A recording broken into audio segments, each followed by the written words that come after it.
DuckTales is the entity of a great reboot, pretty much just by making a really great show that even while it's made pretty substantial deviations, as long as it stayed true to the general themes and played proper respect to its legacy, its reception has been very positive.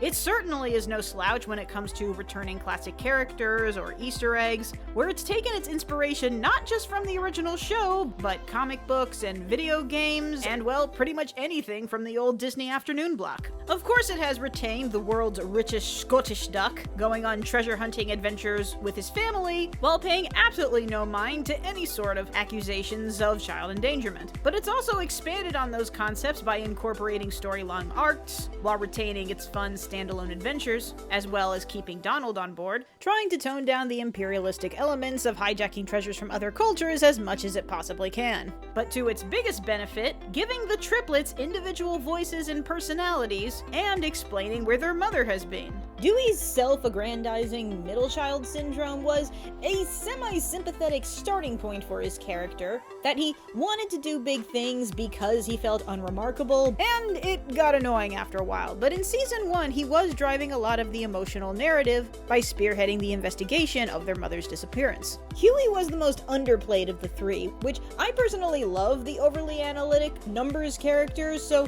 I was always rooting for him. When we got the reveal that his logical, organized side was to counteract the new generation of the Donald Duck rage gene, I have hardly ever been that excited, and my biggest disappointment out of this entire show is that didn't go anywhere. Which there had been some evidence of. I also like barely contained rage characters.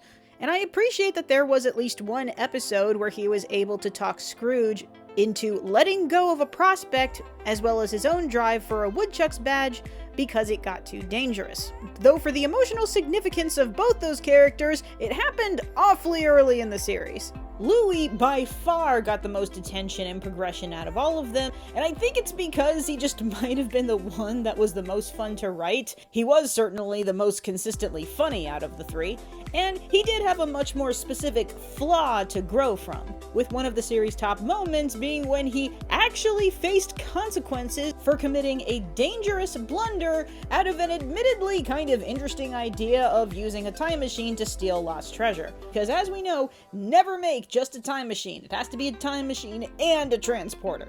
And in an age where openings are basically an afterthought, they went so hard with this one. Overall, some of my favorite episodes included any episode with Scrooge's parents. The season 1 finale, The Shadow War with Magica, was exceptionally exciting, and had really good payoff for Lena, a new character I didn't think I was gonna like at all. Oddly, the one with the 3 caballeros I just found endlessly amusing. Again, I like the follow-up they've done up with Lena. The hipster mermaids were hilarious. Astro Boy basically existed as a giant anime reference in Sakuga Smorgasbord. I love how they introduced Daisy and portrayed her chemistry with Donald. Another great McDuck family episode, with now the Mistress joining Doctor Who as his sister. But most of all, the return of Darkwing Duck.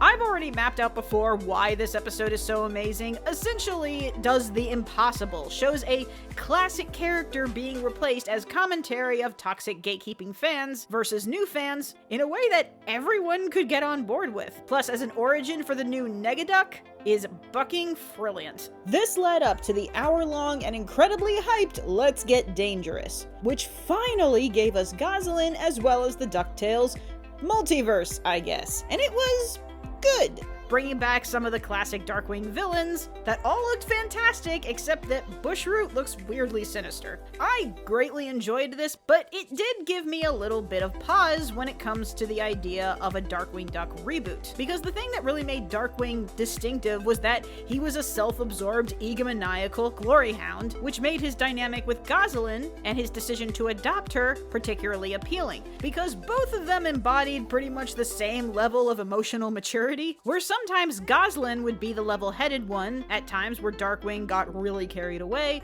but sometimes she was just the bratty kid and he actually needed to step up and be the responsible parent, something in great contrast to his usual behavior. There's still shades of that in the new Darkwing and Goslin, in the way that they both think that they know the best way to handle something, so there'll definitely still be friction in their relationship, but they're also way more serious and somewhat well-adjusted than they were in the old version. And that actually brings me to one of the things about the reboot that I have not been a fan of, and that's Launchpad. Sure, in both versions he's been a good-hearted, naive innocent, but before he wasn't an idiot, or at least that side of him wasn't his default side. This Launchpad has been consistently way too stupid. In the Halloween episode, he didn't know what trick-or-treaters were. Are you serious? He's had his decent episodes like the Gizmo Duck introduction, where he got his driver's license, but in most episodes he's just been another comic relief in a show where everyone is funny. So he's often felt very unnecessary, and now he's even more unnecessary because Della is back and is a way better pilot than he is. However, he has been way more tolerable in the Darkwing Duck episodes because, well, he's actually been able to do stuff in those, without a dozen other characters crowding his spotlight. So I think moving him to Darkwing will be an improvement all around. Thankfully, most of the other side characters, new and returning, have largely been fantastic. Notably, Lin-Manuel Miranda making for a great new Gizmo Duck.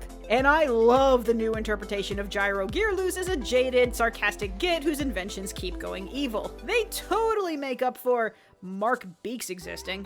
And granted, while that temporary moment of giving Donald Duck an actual voice has probably gotten some mixed responses, I think that expositing his rage issues being tied to his speech problems is actually quite amazing. But in general, this show has just made me really happy. So of course, I was very sad to hear that Season 3 would be its last. But at least the creators were somewhat prepared in the way that they've tried to leave off each season closer as a potential ending point for the series. If it's just a matter that the show has become a little bit too expensive, you know, you don't need all of the really high-profile celebrities that you have in here. I mean, he's good, but we don't really need Lin-Manuel Miranda. Or 3 seasons is the default and they knew they had at least that many? I'm not sure. I keep seeing different stories into how exactly renewing seasons works. Either way, conceptually, it semi-worked to have each triplet have a minor emphasis in each season. Though Season 3's Huey was kind of an afterthought, that woodchuck angle only barely played a role. Still, surprising given the way they opened Season 3 by announcing that they were just going to completely break open the Disney afternoon block, except that they didn't really. They just kind of did what they always did, which was bring back nostalgic characters for maybe one episode, or in some cases, background gags and 30-second cameos. Get Now was probably just a ratings ploy. Easter eggs and references are fine as the occasional one-liner or background gag, but when we started zooming in and focusing on certain new characters long enough to insinuate through the basic law of visual storytelling that these characters were going to be important, except that they never show up again, it started getting kind of annoying. The finale does have a sense of grandeur to it, completing a lot of the story threads and answering all the mysteries, including Beakley's past and where Webby comes from.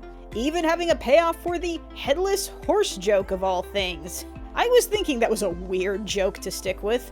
The first finale is still probably my favorite because it includes 2 emotional resolutions, and there's less characters so it doesn't feel quite so bloated.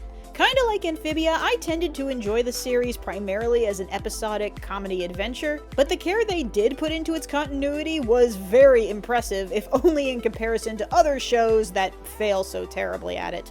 Whether they knew they were getting a Season 3 or not, there are a fair number of developments in Season 3 that have been foreshadowed since Season 1. Even though everything got wrapped up at the end, I still want more, because you had your hundreds of other side characters that you've barely done anything with. And I feel fairly confident that all of the talented people that worked on this show will go on to work on new series that will be just as great. Or at least in the ballpark.